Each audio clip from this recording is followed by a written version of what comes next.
नमस्कार दोस्तों, easy news में आप सभी का स्वागत है। सबसे पहले आप सभी से यही कहना है कि जो भी अब तक इस चैनल को सब्सक्राइब नहीं किए हैं वो इस चैनल को सब्सक्राइब कर ले।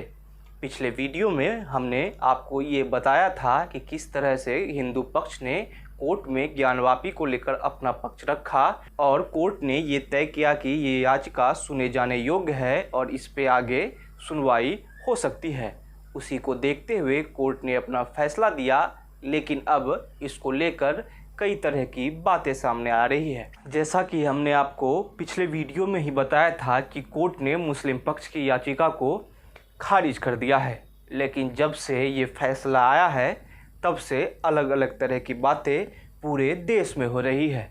खास करके उत्तर प्रदेश में इस बात को लेकर चर्चा शुरू हो गई है कि अयोध्या के बाद काशी और अब मथुरा की बारी है।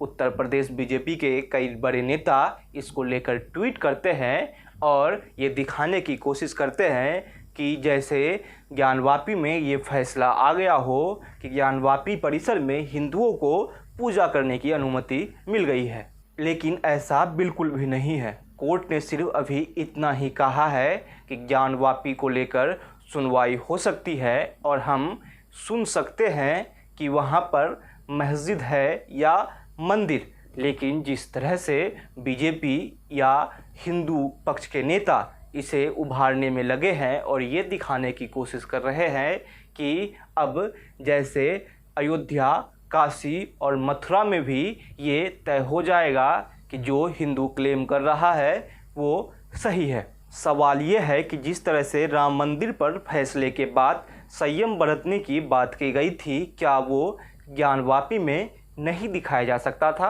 आपको याद होगा कि जब राम मंदिर पर फैसला आया था तो दोनों पक्षों ने ही अपने लोगों से ये अपील की थी कि सभी लोग शांति बनाकर रखेंगे, कोई भी जश्न नहीं मनाएगा, किसी भी तरह के पटाखे नहीं जलाए जाएंगे। लेकिन ज्ञानवापी में जस्ट इसके उलट होता है।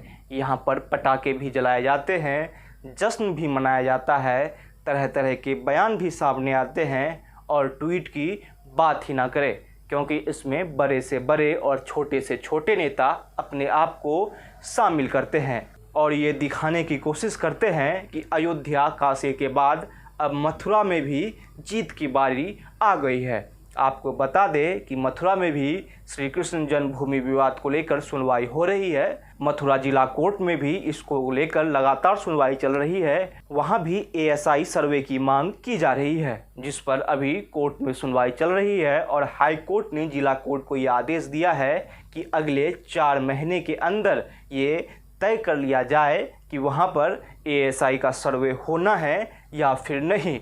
मतलब कि 4 महीने के अंदर मथुरा जिला कोर्ट को ये आदेश देना है कि क्या जो मांग हिंदू पक्ष कर रहा है वो सही है या फिर गलत। अब आप एक तरीके से समझ कर देखिए, राम मंदिर के वक्त पूरे देश में शांति व्यवस्था कायम करने के लिए पुलिस को अलर्ट मोड पर रखा गया था, लेकिन ज्ञानवापी के बाद क्या हुआ?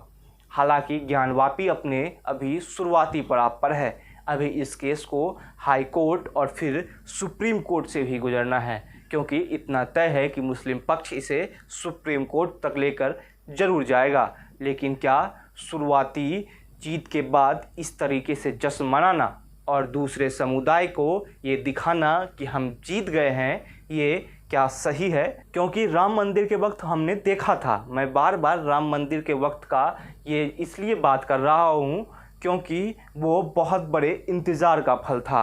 राम मंदिर में जब हिंदू पक्ष को जीत मिली थी तो वो काफ़ी वर्षों का उसे इंतज़ार करना पड़ा था।